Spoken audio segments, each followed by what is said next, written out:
జై శ్రీరామ్. అందరికీ నమస్కారం. నేను మీ ప్రదీప్ని. వెన్నునొప్పి ఇప్పుడు మరొక భయంకరమైన సమస్యగా తయారైంది. దీనికోసం మనం ఎన్నో ప్రయత్నాలు చేసి విఫలమైనా కూడా మీరేం బాధపడకండి. నేను మీకోసం ఒక అద్భుతమైనటువంటి మందులు తీసుకుని వచ్చానమాట. ఇది ఎంత చక్కగా పనిచేస్తుందంటే ఎటువంటి వెన్నునొప్పి అయినా ఇప్పటివరకు సమస్య క్లియర్ అవ్వలేదని కూడా నేను ఆల్రెడీ ఫొటోస్ అయితే పెట్టడం జరిగింది మన పేజ్ లో. దానికోసం ఇప్పుడు ఏ విధంగా తయారు చేయాలని మీ అందరికీ క్లారిటీ రావడం కోసం చేసి కూడా చూపిస్తున్నాను.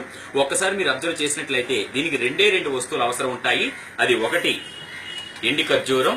చూసారు కదా, ఇక్కడ ఎండి ఖర్జూరం మనకి ప్రతి బజార్లోనూ దొరుకుతుంది. డ్రై ఫ్రూట్ అని కూడా అంటారు దీన్ని. మరి ఈ ఎండి ఖర్జూరంతో పాటు గవ్వ పలుకు సాంబ్రాణి. ఇది ఆల్రెడీ చెప్తే చాలా మంది అది జిగురు పదార్థంగా తయారవుతుంది. వెన్నుపూసలో ఉన్న 33 కణాల పూసల్లో కూడా జిగురు నింపుతుంది అనమాట. మరి కాబట్టి ఈ గవ్వ పలుకు సాంబ్రాణి మీకు ప్రతి ఆయుర్వేదం షాప్ లో దొరుకుతుంది. లేదంటే గనక విశాఖపట్నం, విజయనగరం జిల్లాలో అయితే కొన్ని ప్రత్యేకించి మూలికలు కూడా దొరికే షాప్స్ ఉన్నాయి, వాటిలో దొరుకుతుంది. మరి కాబట్టి దాన్ని తీసుకొచ్చి పొడిగా చెయ్యాలి. ఆల్రెడీ నేను పొడి చేసినటువంటి గవ్వ పలుకు సాంబ్రాణి పొడి ఇక్కడే ఉంది. ఇప్పుడు ఏం చేయాలంటే ముందుగా ఒక ఎండి ఖర్జూరాన్ని తీసుకుని కత్తితో దాన్ని ఇలా మధ్యకి కట్ చేసుకోవాలి. కట్ చేసుకున్న తర్వాత అందులో ఉన్న పిక్కను తీసేస్తే ఈ విధంగా తయారవుతుంది. తయారైన తర్వాత ఈ మధ్యలో కరెక్ట్ గా మనకి ఒక కొలత కూడా ఉంది. ఏంటంటే ఇది బాగా పొడి చేసి దంచుకున్నటువంటి జల్లెడ పట్టించినటువంటి గవ్వ పలుకు సాంబ్రాణి పొడి అనమాట.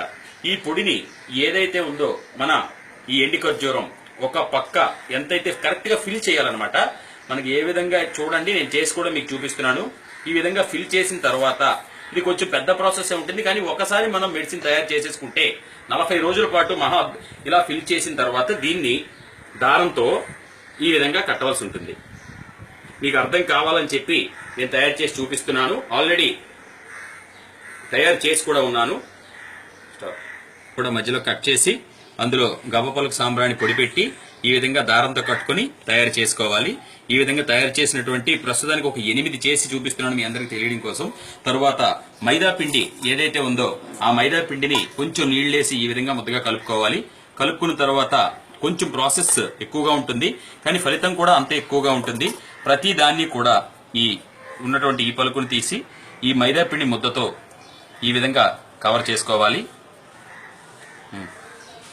ప్రతి దాన్ని కూడా గవ్వ పలుకు సాంబ్రాణి పొడి నింపిన ప్రతి ఎండి ఖర్జూరాన్ని దారంతో కట్టిన తర్వాత మైదా పిండి ముద్ద మనం కలుపుకున్నాం కదా, ఈ ముద్దతో ప్రతి పలుకుని ఈ విధంగా కవర్ చేసుకోవాలి.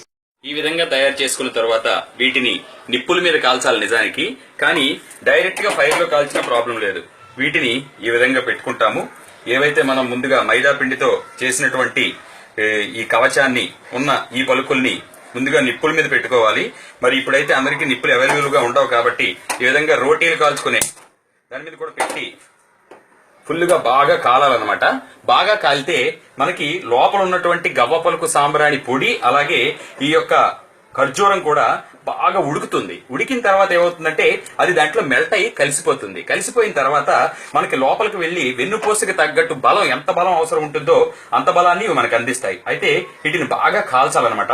కాల్చి ఎంత బాగా కాల్చాలి అంటే లోపల ఉన్నటువంటి ఆ మెడిసిన్ పూర్తిగా ఉడకాలి. పొయ్యి మీద బాగా కాల్చిన తర్వాత ఈ వర్ణం వచ్చిన తర్వాత అవి లోపల ఉన్నటువంటి పలుకు ఉడుకుతుందనమాట. ఈ విధంగా ప్రతి ఒక్కదాన్ని పలుకు తీసేసి దీని లోపల కాలుతుందనమాట. పలుకు తీసేసి ఈ దారాన్ని కూడా మనం పూర్తిగా తీసేసి దంచుకుంటే, దాన్ని కలవంలో దంచుకుంటే గనక మనకి ఒక ముద్ద తయారవుతుంది.